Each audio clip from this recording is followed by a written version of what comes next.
বাস্তবতা বা প্রত্যাশা এই দুইটার মাঝখানে একটা বা এই দুইটাকে নিয়ে আপনাদের দায়িত্বটা পালনের সুযোগ আসবে।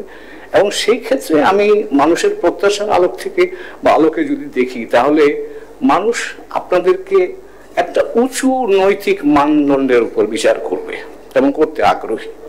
হাই মরাল স্ট্যান্ডার্ড আপনারা যে পেশা দায়িত্ব নিয়েছেন সেটা আপনারা একেবারে সুচারুরূপে বাংলাদেশে যেটা এক্সাম্পলারি ইলেকশন বলেন সেরকম একটা প্রত্যাশা কিন্তু মানুষের কাছে আছে, এবং সেটাই আপনাদের জন্য আমার ধারণা এক ধরনের নির্দেশনা হতে পারে যে আপনাদের কাছ থেকে মানুষ কি চায় এবং আপনাদের কোন উঁচুতে উঠতে হবে। এবং এখানে আরো একটা জিনিস তার পাশাপাশি থাকবে, সেটা হচ্ছে পারসেপশন। আপনারা কত কাজ করলেন সেটা মানুষ দেখে, কিন্তু তার চেয়ে বড় জিনিস মানুষ সেটাকে কিভাবে দেখে। কাজে সেখানে perception and high moral ground এই জায়গাটা কিন্তু আপনাদের উপর একটা বাড়তি চাপ তৈরি করছে, এবং সেই মানদণ্ডে আপনাকে উঠতে হবে। এই ধরনের এখনকার জটিল প্রেক্ষাপটে একটা সুষ্ঠু নির্বাচন করার প্রয়োজন, এটা হলো একটা বিষয়। দ্বিতীয় যেটা হচ্ছে যে প্রফেশনালিজম। আমি সবসময় সরকারি চাকরি যেহেতু অনেকদিন করেছি, আমার কাছে মনে হয় professionalism is the best friend. কারণ কারো ভালো লাগবে, কারো খারাপ লাগবে না, কিন্তু আপনার পেশাগত মানদণ্ড যদি আমরা বজায় রাখি, উঁচু পেশাগত মানদণ্ড, শেষ বিচারে কিন্তু আমরা জয়ী হব এবং শেষ বিচারে মানুষ সেটা গ্রহণ করে।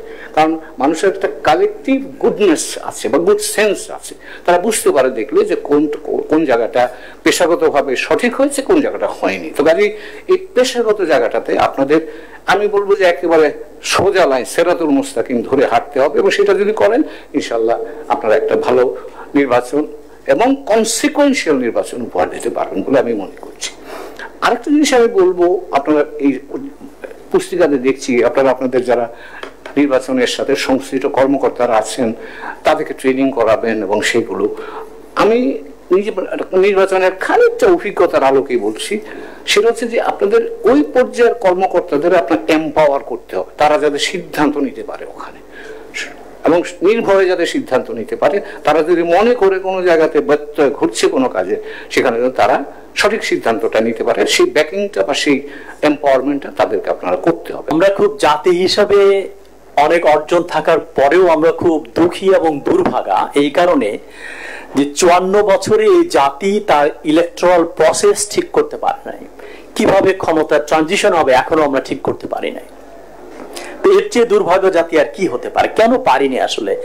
এটা দুটো আমেরিকান প্রফেসর বই লিখেছিলেন, তাদের সঙ্গে একজন মিলে 2025-এ নোবেল পুরস্কার পেয়েছেন 24 সালে। তাদের বিখ্যাত বই হচ্ছে ওয়াই নেশনস ফেল, কেন একটা জাতি কিংবা রাষ্ট্র ফেল করে। 300 পৃষ্ঠার বই।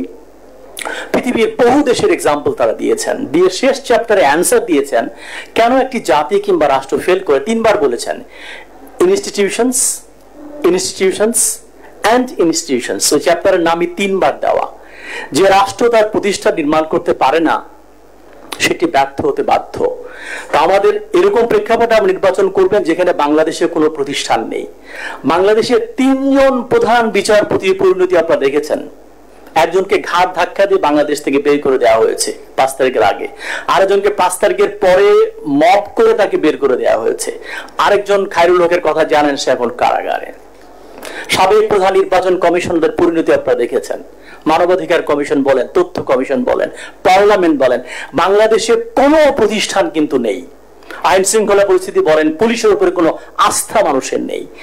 এরকম একটা সার্বিক একটা মিসট্রাস্ট, কেউ কাউকে বিশ্বাস করে না। আমি যদি গণমাধ্যমের ছাত্র, গণমাধ্যমের একটা অবাধ তথ্য প্রয়োগ যত বেশি পারা যায় এটাকে আটকানোর চেষ্টা করবেন, আটকানো যায় না। নেপালে জাস্ট রেজিম চেঞ্জ হয়ে গেছে সোশ্যাল মিডিয়া বন্ধ করে দিয়ে। খোলা থাকতে হবে, ধোলাবালি কিছু আসবে বিশ্বাস করেন, কিন্তু সবচেয়ে বেশি কি আসবে জানেন? আলো।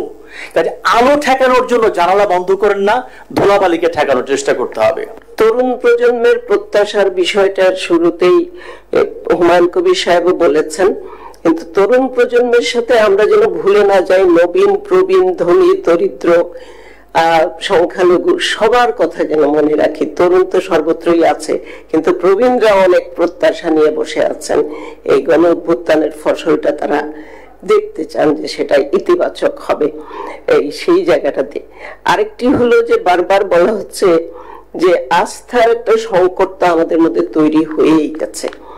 উদাহরণ দিয়ে বলবো, যেমন নারীর বিষয়টি নিয়ে প্রচন্ড রকম ক্ষোভ এসছে দেশের 51% জনগোষ্ঠীর মধ্যে। রাজনৈতিক দলগুলো বলছেন তারা আমাদেরকে 5 থেকে 7% স্থান দেবেন।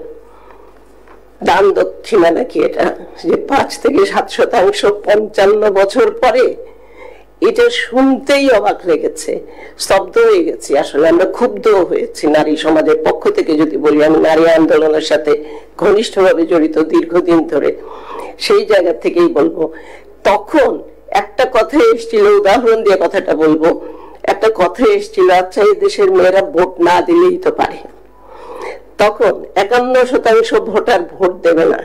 আমরা এটা মাঠে একটু আলাপ করেছিলাম, আমাদের কলিগরা ছিলেন তখন মাঠে ময়দানে, উঠান বৈঠকে মহিলাদের যখন জিজ্ঞেস করা হয়েছে, আচ্ছা ভোট না হয় না দিলাম, কিন্তু আমার ভোট যদি অন্য কেউ দিয়ে দেয়। এই আস্থার সংকটটা কিন্তু এই সাধারণ মানুষ ঠিকই বোঝে। এটা মনে করার কোনো কারণ নাই যে তারা লেখাপড়া না আনতে পারেন। অশিক্ষিত কথাটা আমরা ব্যবহার করি না, কারণ তারা নিরক্ষর হতে পারেন কিন্তু অশিক্ষিত নয়। তারা ঠিকই বোঝেন কোন ধানের জন্য কি ফসল, কিসের জন্য কি করতে হবে, আমাদের চেয়ে অনেক বেশি, এই সুধী সমাজের চেয়ে অনেক বেশি তারা জ্ঞান। সেই জন্য এই সাধারণ মানুষকে আমরা মোটেই এখানে অবহেলা করার কোনো সুযোগ নেই। এবং মানুষের যে কালেকটিভ গুডনেস এর কথা যেটা বলা হয়েছে, মানুষ কিন্তু ঠিকই বোঝে।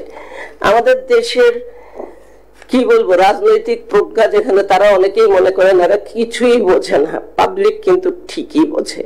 এবং সেই জন্য এই পাবলিকের মনোভাবটাকে সম্মান এবং মর্যাদা দিয়ে এই ইলেকশন কমিশন যদি আসলে একটা সুন্দর সুষ্ঠু নির্বাচন উপহার দিতে পারেন, সেটাই আমরা আশা করে আছি। নির্বাচন কমিশনের প্রতি আমাদের আস্থা আছে কিনা, তার চেয়ে জরুরি প্রশ্ন, এই নির্বাচন কমিশন মনে করে কিনা যে বর্তমান সরকারের আমলে একটি অবাধ, সুষ্ঠু, অন্তর্ভুক্তিমূলক নির্বাচন করা সম্ভব।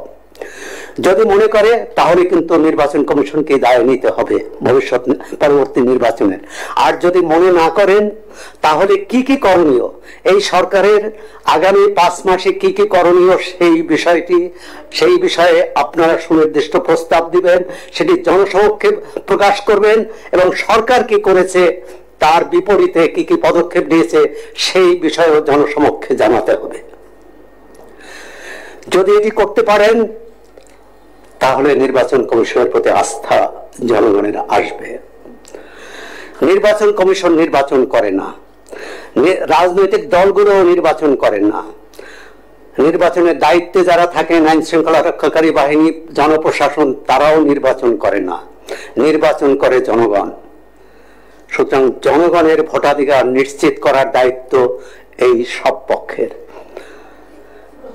এখানে সরকার যদি তার দায়িত্ব অবহেলা করে, দায়িত্ব পালন না করে, প্রতিযোগী রাজনৈতিক দলগুলো যদি দায়িত্ব না পালন করেন, নির্বাচন কমিশনের পক্ষে সম্ভব নয়। আপনারা নির্বাচন করতে যেমন দৃঢ় প্রতিজ্ঞ থাকবেন, নির্বাচন না করতেও দৃঢ় প্রতিজ্ঞ থাকতে হবে।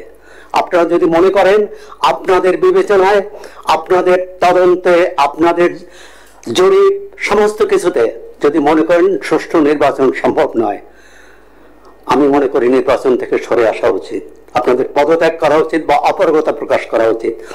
আমি এখানে বিগত নির্বাচন কমিশনকে একই কথা বলেছিলাম। যখন আপনি দেখছেন যে নির্বাচনটি সুষ্ঠু হওয়া সম্ভব নয়, নির্বাচন মানে বাছাইয়ের উন্মুক্ত প্রতিযোগিতা, সেই প্রতিযোগিতা যদি না থাকে, এবং না থাকার অনেকগুলো লক্ষণ কিন্তু এখন দেখা যাচ্ছে, এগুলো আপনারা কিভাবে প্রতিকার করবেন, কিভাবে প্রতিরোধ করবেন সেটা আপনারা জানেন।